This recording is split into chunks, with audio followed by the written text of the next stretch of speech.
ეს ინფორმაცია იმ ადამიანებისთვისა, ვისაც შფოთვა აწუხებს. უნდა იცოდეთ ერთი მნიშვნელოვანი რამე.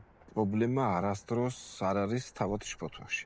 შფოთვა ეს არის ბუნებრივი ემოცია, სიგნალი, რომელიც მაშინ ჩნდება, როცა თქვენი აღიქომს შესაძლო საფრთხეს. მისი მიზანია გვანიშნოს, რომ რაღაცას ყურადღება მივაქციოთ და ვიმოქმედოთ. შფოთვა პრობლემა არ არის.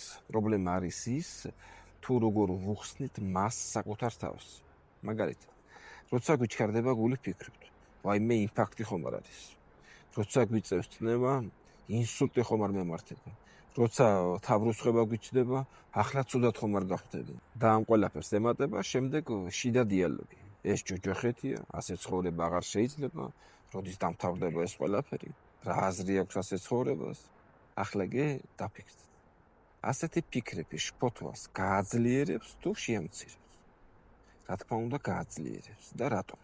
იმიტომ, რომ ასეთი ინტერპრეტაციით twins ვაწვდით კიდევ ერთ სიგნალს, რომ საფრთხე რეალურია.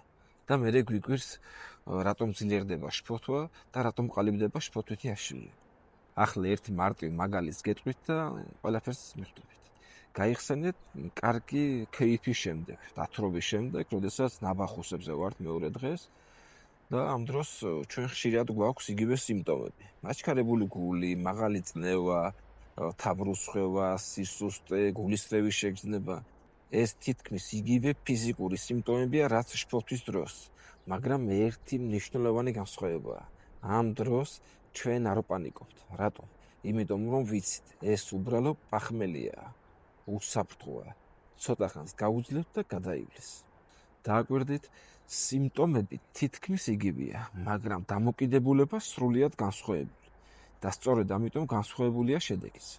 ამიტომ ჩემო ძვირფასებო იცოდეთ, რომ პრობლემა არ არის შფოთვაში. პრობლემა არის იმ შინაარსში, რასაც შფოთვას ვაძლევთ. სულ მალე კი ვქმნი პრაქტიკულ კურსს, სადაც დეტალურად ავხსნი, როგორ შევცვალოთ დამოკიდებულება შფოთვის მიმართ და როგორ გავუმკლავდეთ მას რეალურად. თუ ეს თემა თქვენთვის მნიშვნელოვანია, მაშინ გამოიწერეთ ეს გვერდი და იყავით ყურადღებით.